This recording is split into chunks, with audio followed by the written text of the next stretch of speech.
This week marks a Skyfall Cinem-Anniversary-Rhesus. And I just hear me out for a second, okay? So Daniel Craig's James Bond is Shinji Ikari, right? This is going somewhere, trust me. Desperately lonely, keeps running from the job only to come crawling back for the validation. Pervert. It's going somewhere. That makes Javier Bardem Kaoru, truly spicy boy, sitting on nerve/MI6 secrets. Obviously then, Judi Dench is Gendo. And Ray, because silver hair. Okay, I'm clearly still navigating teenage wounds from that new trailer earlier. I'm reaching here. But I'm only half joking when I tell you Skyfall feels soaked in deconstruction and existential dread akin to Evangelion. I get the existential dread sweats realizing this movie is now 10 years old. And Skyfall's terminal dogma. I'm not even close to a 007 stan, but the entire Daniel Craig arc was thoroughly thoughtful. And compared to like every preceding glorified Her Majesty's Inspector Gadget. And this film is particularly brutal to its 00 Daniel, cutting him down to size, trashing virtually everything he clung to. And not just because either. It fits this image of hubristic empire in its death throes, including a reference to Bardem Silver abandoned in the 1997 Hong Kong handover. Every artifice of a century's self-assurance blown to smithereens by that Hispanic chicken come home to roost. And similarly, Neon Genesis strips Shinji's every defense, mental and spiritual, to the core, until there's nothing left. It's finally made plain by the likes of M that Bond is a narcissist. And moreover, Skyfall tells you the guy's an orphan, working through some serious abandonment issues, and not just by the MI6. So despite whatever overtures he might make on the surface about service to Queen and country, he's almost self-destructively, self-absorbedly competitive in a tension between needing no one else but himself and desperately seeking validation from mother figures and other women, and men too. On the other hand, Silver is certain he'd love to kill Mother to them both, aka M. But he also tests what my psych-unqualified ass will call the first false pillar of Bond's identity by literally smashing it to the ground, blowing up MI6, his place of work, and virtually how he conceives half of himself, how he knew himself, or understood himself. Pillar number 2 is his internalized myth bust wide open. Silver reveals to Bond that M cooked the books on his latest test scores, probably going far back in fact, to inflate his already bloated ego, gaming him back into the field, jeopardizing his life with the lie. This is already after Vesper bluffed him.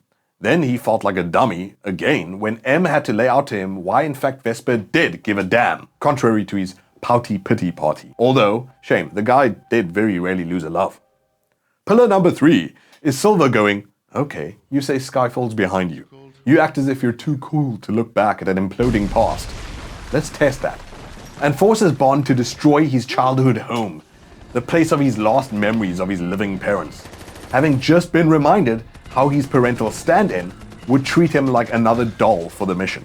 Gadget-deprived and DB5 died, Bond is down to nothing, literally emerging from a primordial bog, far away from Whitehall. We're in the Crayon Evangelion episodes at this point. Shinji in abstraction, lots of child screaming. And then he meets Silver in a chapel on the Skyfall premises with M, the final pillar undergirding it all. The unbreakable boy's faith is put to the test. The large confidence game.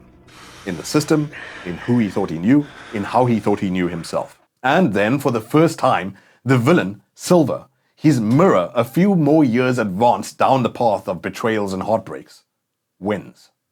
The villain wins. Not just Bond, but how many movies can do that? Say a time is dead, have it killed. Say that you're gonna have to reinvent yourself to have any hope of moving forward.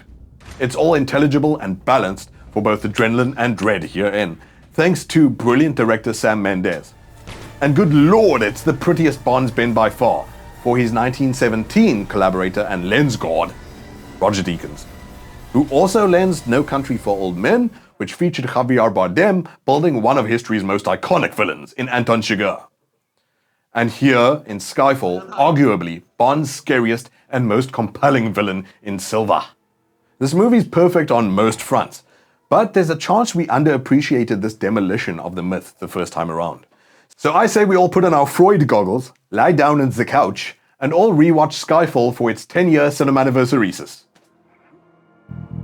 Look upon your work, Mala.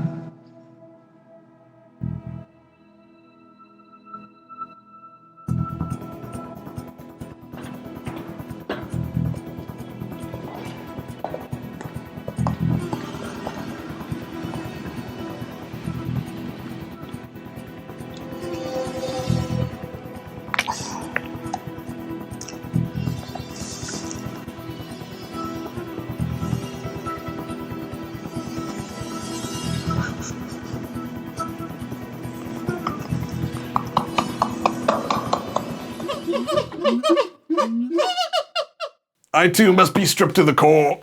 It's lard all the way to the center. And wrap myself in bed.